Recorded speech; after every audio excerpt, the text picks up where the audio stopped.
This is for you, Martyn.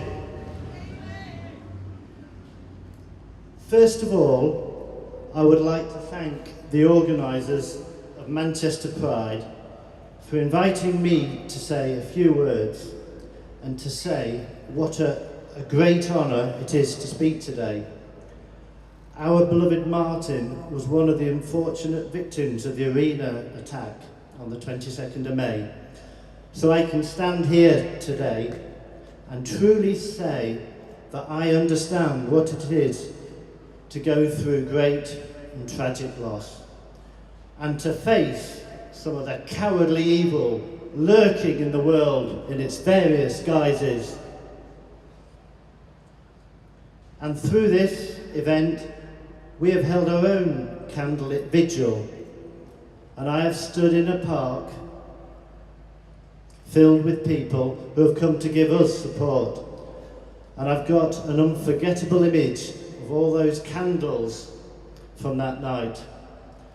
So again, I can honestly say I felt the overwhelming impact of a vigil, and again can stand here and understand the comfort it gives to all those who have lost.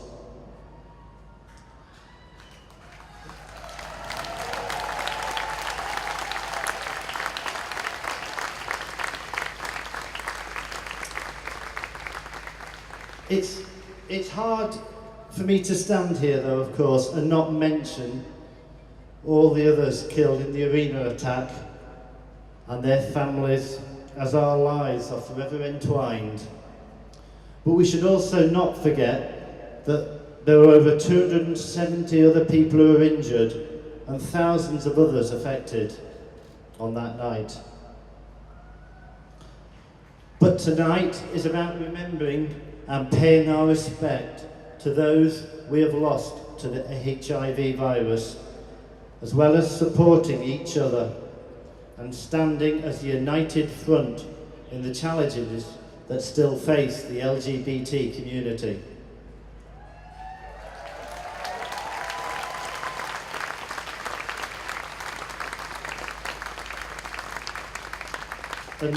And so it is in particular a great honour for me today to be standing here and speaking and paying respect at my first Manchester Pride.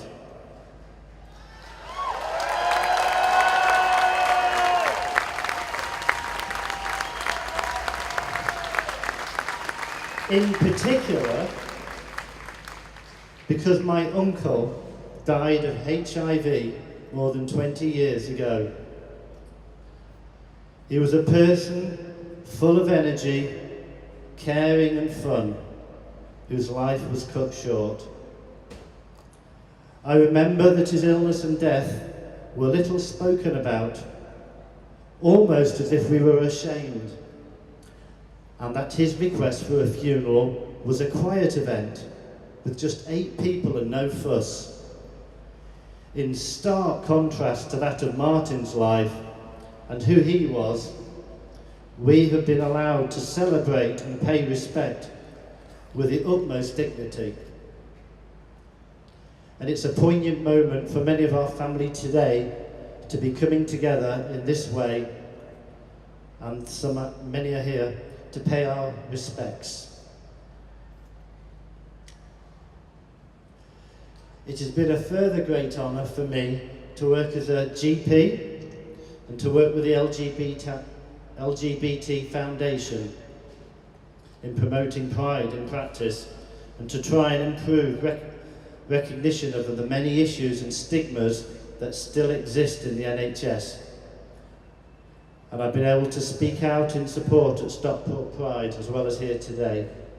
Martyn would have been proud of his legacy, and reducing such stigmas is fundamental to us moving together as a humanity.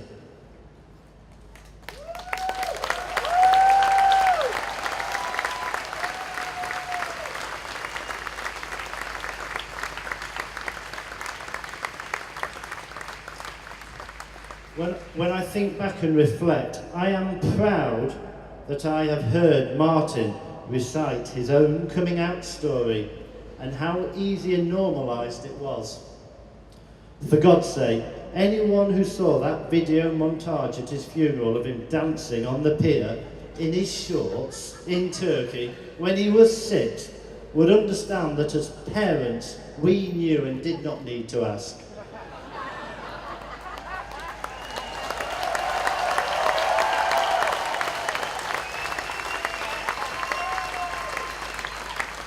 I stand here with pride that this experience made Martyn more comfortable to be the person he was, to be comfortable with his own identity, and that by being so, he was able to comfort and support others.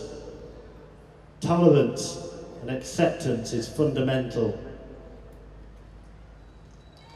On Thursday, our daughter, Nikita, made her own headlines by gaining 11 A stars in the GCSE exams.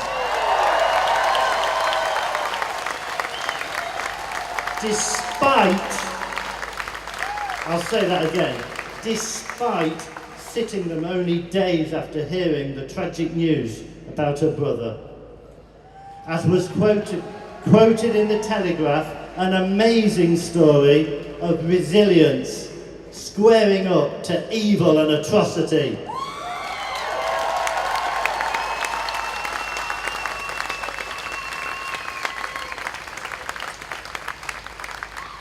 And so, I have reflected on some of the lessons we have learned, as indeed the last 2 months have been a very steep learning curve for me, and I'd like to share them with you.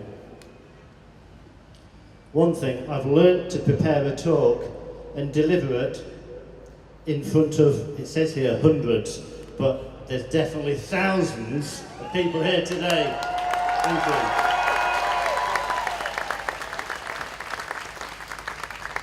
I've attended my first Pride event. Whee!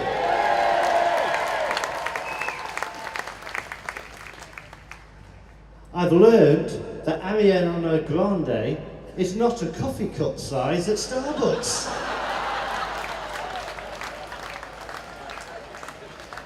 I've also learned that the magazine Martyn contributed to, Attitude, isn't a ladies' gossip magazine.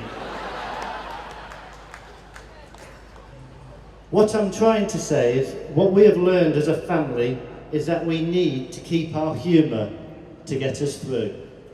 The first lesson.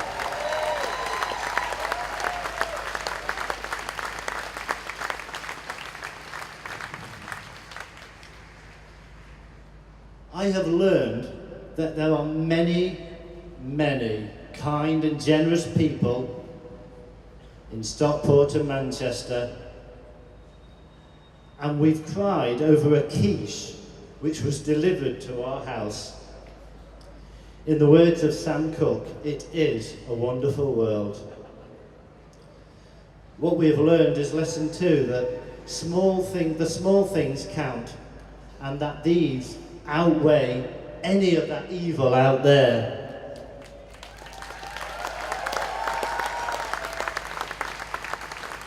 But most of all, what we've all learned is that to survive great atrocities, more than anything, you need the support of great friends. And it is at great times of great need that the great friends reveal themselves.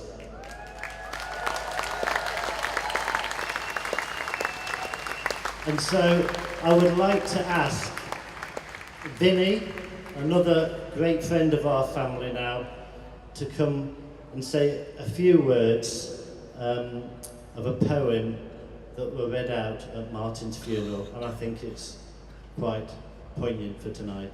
Thank you for giving the time to listen to me. Thank you. You're brilliant.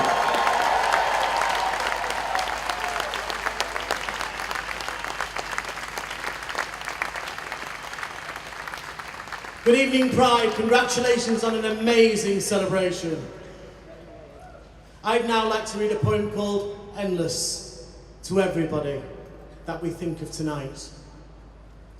Do not judge a biography by its length, nor by the number of pages in it.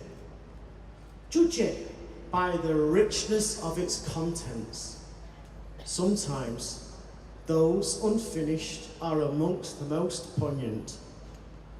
Do not judge a song by its duration, nor by the number of its notes. Judge it by the way it touches and lifts the soul. Sometimes those unfinished are amongst the most beautiful. And when something has enriched your life, and when its melody lingers on in your heart, is it unfinished or is it endless? Thank you. Be more Martyn.